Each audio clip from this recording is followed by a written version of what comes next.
I, 35 meters, have been married to Lisa, 28F, for 3 years, together 7. A year ago, I fell deeply in love with Amy, 24F, and had been planning to end my marriage for her. I know it's terrible and not what my wife deserves, but we were the real thing.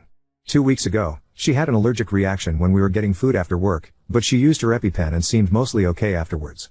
She usually gets checked at the hospital after a reaction, but I asked if I could take her home and she could get her friend to drive her there because my wife was expecting me back. All I know is that she had a secondary reaction that evening and died. I didn't even find out about it until the following Monday, through a work email. It has been eating me up ever since, and I will never forgive myself for not sacrificing an hour of my time to possibly save her. I sent some childish messages to Amy when I didn't hear from her over the weekend because I thought she was angry I didn't take her to the hospital.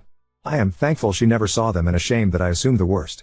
Our relationship was great and the highs far outweighed the lows, but I have always hated being ignored and I lose my cool when it happens. It is not a regular occurrence and I would have more than made it up to her. Yesterday at work, HR and legal were in the CEO's office all day and my manager ended up canceling our project meeting because he was with them all afternoon. I was on edge, but an affair isn't exactly a corporate crisis and I thought something would have already happened if anyone knew. I am now 99% certain it was about me. A few hours ago I received a message from Amy's phone which said, "This is Amy's brother, Tom. I want you to know it was me."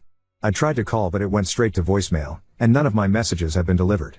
I tried to call my manager more times than I should have and he sent a message saying please don't contact me until Monday morning. I can't discuss anything with you right now. So it looks like my universe is going to collapse. I am going to be fired and my wife will definitely find out why. All I can do is hope that Amy's brother only showed them the messages from that weekend, and they were bad enough. I have no family except my wife and daughter and nowhere to go.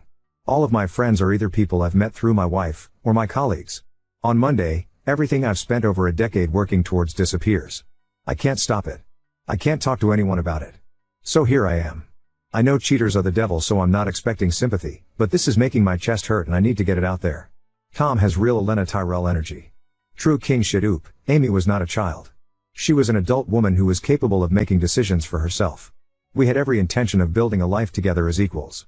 Oop, those arguments went both ways, and there are plenty of messages as well as my actions which show I treated her extremely well. Why would she commit to building a life with me if I was horrible to her? She had all the power. Oop, she had months and months of evidence of our relationship, including intimate images of us together. I may have been higher up at work, but it is completely fair to say she was the one with the power. My life is about to be ruined and she could have pulled the trigger anytime she wanted. I also didn't actually threaten her. It was a stupid comment about what would happen if our relationship came out, as well as another I incorrectly believed she was having. It's not exactly a threat to remind someone that sleeping with multiple managers in a niche industry isn't a smart career move if it comes out. Oop, you seriously think losing her job is the worst thing that would have happened if it came out she had a habit of sleeping with managers to get where she was? Her career would have been over right there with mine. Just because I was more senior in the business it doesn't mean I was in a position of power. She could have taken us both down just like I could have. We were on completely equal footing. You're desperate for her to be some weakling who just mindlessly went along with it all. She was an intelligent and capable person who signed up to us navigating this situation together. We were a team. Oop, surely getting a promotion she didn't deserve was an example of her power and not mine? I had faith she would grow into the role because she assured me she would. She took the lead in that whole situation. Like I said, my career was in her hands too, but I had much more to lose. I was more established in my career, have a wife and child, own a home etc. Power was never a consideration between us, we were always equals. Oop, is buying your partner a birthday present rewarding them too? Is taking your partner on holiday just them cashing in their knob-gobbling air miles?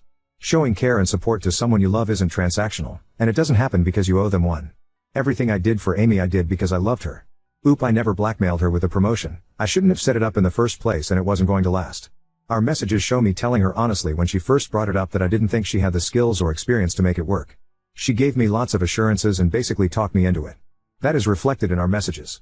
Did bring it up a few times in arguments, but I wasn't suggesting that she would be demoted because of problems in our relationship. It was always because of her performance in the role and the way she secured it. Obviously that wasn't an appropriate arena to raise what were real issues that didn't relate to our romantic involvement. Update 1. I am suffering in the wake of my infidelity and unprofessional behavior as I knew I would. I understand that it is an appropriate outcome and I am taking full accountability. I was suspended from work on Monday, and I'll probably be fired sooner than I thought. I'd hoped to be able to save money as HR built their case, but it looks like Amy's brother basically performed the entire investigation for them. After an excruciating 3-hour run-through of everything they had, I spoke to the founder, and he recommended the solicitor I am now using. The issue is that the company has to come down hard to protect themselves, because even though Amy's family doesn't have much chance of a claim, any suggestion of a cover-up could cause damage regardless. The founder still thinks my offer to pay them back will keep it out of court, and some more information has come to light, so it's not certain I won't be prosecuted, but I'm quietly hopeful. I can't afford to keep the solicitor if this goes much further, especially with a divorce on the horizon. Things are not good with my wife. I'm still committed to making this as easy as possible for her, but I had to draw a line when it came to my daughter. When I got home from being unceremoniously escorted out of my office, she already had a bag packed for me.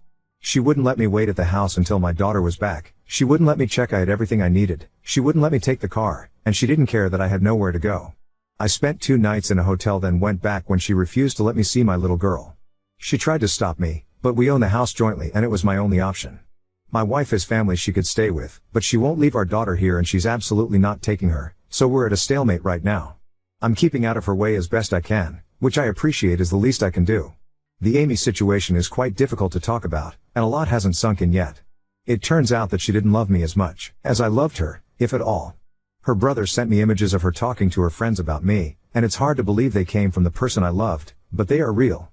Sorry to those who were heavily invested in me being a predatory abuser, but she and her friends had a good laugh about her manipulating me for money and a promotion. The role came with a big pay rise, and it looks like her plan was to treat it as free cash, then go work with one of her friends when it fell through. She knew I'd come under scrutiny whenever she messed up and assumed I'd keep stepping in to save her. She was right. Obviously I am completely humiliated. I was planning to give up everything to build a life with her, and she was treating me like a joke the whole time. My feelings are complicated, so please don't feel entitled to any expansion on this, but I no longer feel guilt over her death. Reddit acted like I kept her hostage whilst she begged for help. What actually happened was that I asked if she could ask her friend to take her to the hospital because I had to go home. She said that was fine because she needed to get some clothes back from her anyway, and I dropped her off as normal. Ultimately she was an adult who had a better understanding of her medical needs than I did. I still don't know what happened between us saying goodbye and her death, but whatever it was, it had nothing to do with me. I'm sorry for her family's loss, but I bear no responsibility for her passing. After Amy's messages to her friends were passed around, a few people quietly reached out with words of support. I assumed everyone would write me off like Reddit did, as an abuser and predator. Now it's clear that Amy was using me. They see me as a fool who had then lost it all. It's beyond humiliating, but I have learned I'd rather be pitied than despised, and it improves my legal position with work. They're small mercies, but I'll take what I can get. I remain filled with regret, and I will have learned any lessons by the time I get through this. I may have been deceived, but I am a grown man who made my choices, and I take full responsibility for them. TL, Doctor, I am currently suspended from work, but will certainly be fired. It's unclear whether I am in serious legal trouble. My wife and I are not navigating the end of our relationship brilliantly, but for my daughter's sake, we will get better. Amy turned out to be a better manipulator than she was a project manager, and her brother outed her whilst trying to ruin me. Life is deservedly hard right now, but I'm working through it. The founder still thinks my offer to pay them back will keep it out of court. Oop. My expense account largely funded my relationship with Amy. It wasn't unusual in the company we worked at, but now there is a potential scandal. They're suddenly shocked and appalled by my actions. I want to make this as easy as possible on my wife. I have certain legal rights I was willing not to use in order to make this easier for my wife to navigate, which is absolutely appropriate given that my actions caused the entire problem. Living in my home was the most relevant one. I left immediately and by choice, and the only thing I asked for was regular access to my daughter until we made a formal arrangement. She didn't provide that access, and she gave a stupid and petty reason for not doing so. I had one single, solitary, and perfectly reasonable boundary, and she didn't respect it. Now I use the right I always had, to live in the house I own. I understand that I'm not exactly in a sympathetic position, but if you're a genuinely reasonable person, I don't think this is one for the reasons op is a bad person list. I didn't refuse to leave the house.